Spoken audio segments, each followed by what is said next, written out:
đúng rồi bây giờ cái chạy anh té bây giờ có tôi xin gì để cho hậu bia xin á đi lòng cô nhiệt tình cỡ mà cho với tôi hậu bia cô nhiệt tình cỡ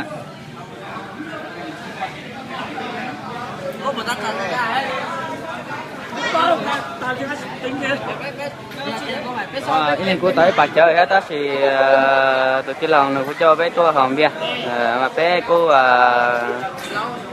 nếu cô để bé là hỏi cam bia mua ý lít rưỡi á thấy nhiều la là ý lít rưỡi đó làm bóng chè thì ít kilo đâu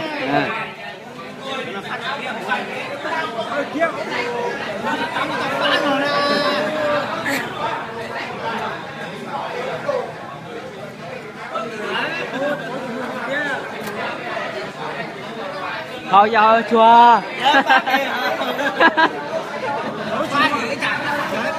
mà đấy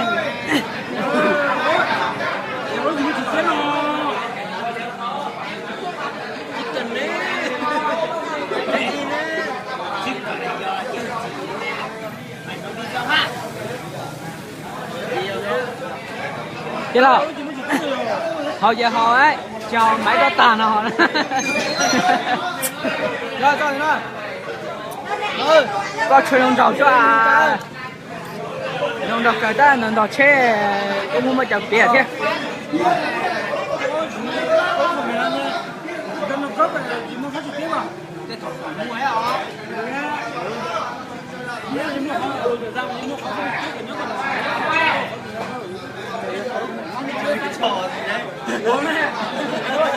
Trời ơi, bên đây làm ca đi.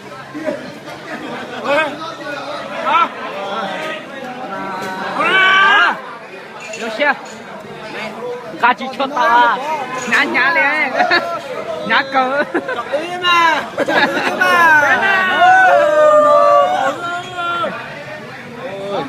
Không mà không, không.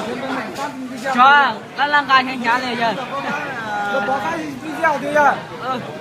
Sao hay phao thì mà, nhá lên ca chỉ tao. Rồi sẽ ta liền đó. Tao phát trực tiếp rồi, cũng máy tính mới được thấy tao phát rồi à. Hỏi là ca men nó ta mà nhà đó đi à? Ca chưa tàu đi à? Hai ly. Một cm. Một cm là hai câu. Không cái chim ba tí nào, giờ không chơi luôn. Chưa. Chơi cho tí nào họ mà chỉ cá cờ. Họ cũng chỉ cá cờ đó thì cái việc của chỉ họ sẽ một cá này. Của lúc mà cô nói của chỉ hỏi một cá. Họ mà chơi của họ đâu chơi cái họ chỉ cho ấy chuột là đó của họ như nào đó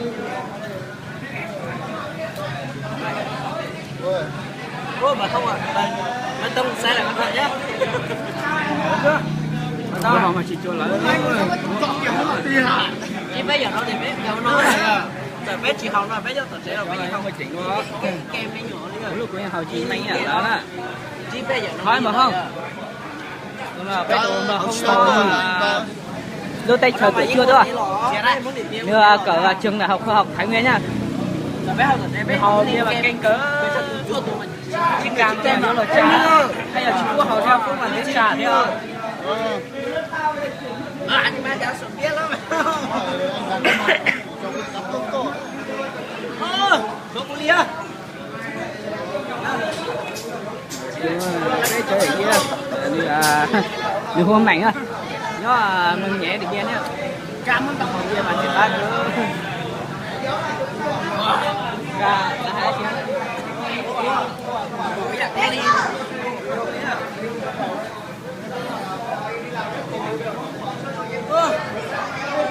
thế nào có hỏi à có lúc hỏi à có lúc mà chỉ tao có lôi bé mẹ bé họ chỉ tao bé học bia á bé học cái bia họ nói từ họ mạnh họ là hết cả mà cái gì phát được có hàng tao qua chào không ơi bé họ bia nó sao thì nó ra do thể họ ơi bé học bia bằng ca ơi mà nó cho tin nó có tỏ biệt thử bé họ bia mà không bé học bằng ca mà nó không có chảy con nào ơi cái gì con à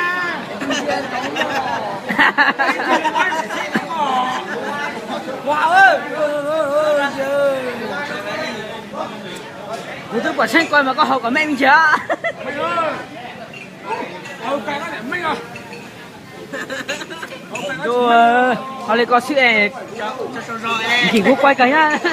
Nên tụi họ tao họ cũng quay sao nè. Nó nói lỡ cho nó kia nó cho mình đẹp á. Mà phòng ơi, tôi biết không bây giờ.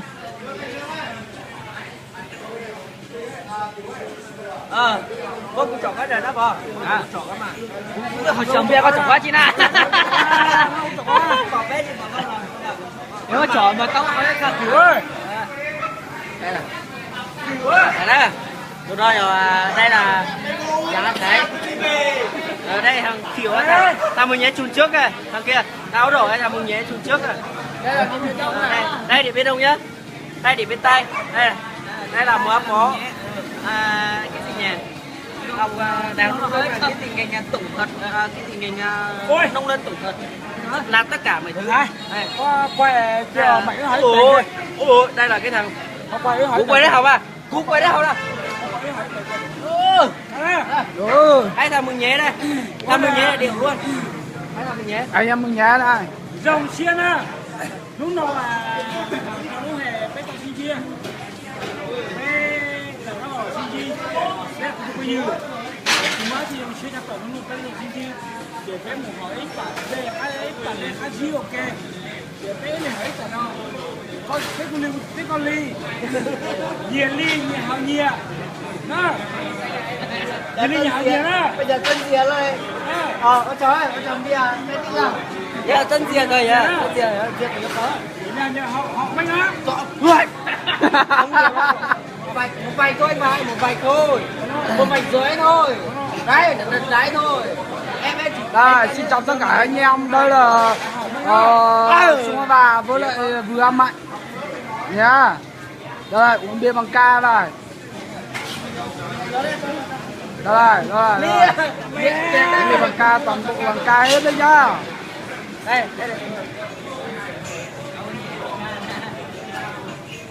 Anh em Điện Biên chơi là chơi phải chơi hết mình như thế này đây. Đấy. Đây là Vừa Mạnh nhá, đang uống nhá. Nha, đây này. Nhìn mặt nhăn nhẹo hết như này này. Đây, nhìn này. Nhìn mặt nhăn nhẹo hết như này này, xuống vào thì chả có biểu hiện gì cả. Thế là nó chỉnh của mày rồi. Đây.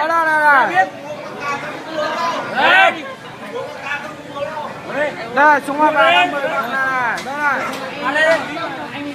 này, đang mời bạn này. Như bạn này. Lúc nào cũng từ chối này. Anh em mừng nhé, lúc nào cũng từ chối đây này. Đây, đang từ chối đây này. Tôi không biết uống cá. Đây, đang từ chối đây. Mừng nhé không khí hiện đây, đang từ chối này. Anh em đang nhìn này, anh em mừng nhé đang từ chối này. Đừng có gọi ca rồi, rất uống rồi, có anh em mừng nhé đang ngồi rồi. Rồi. Đây là anh Cửu nhá. Từ chối nhưng mà mời mãi mới có thôi nhá. Đấy, ông vừa Rồi.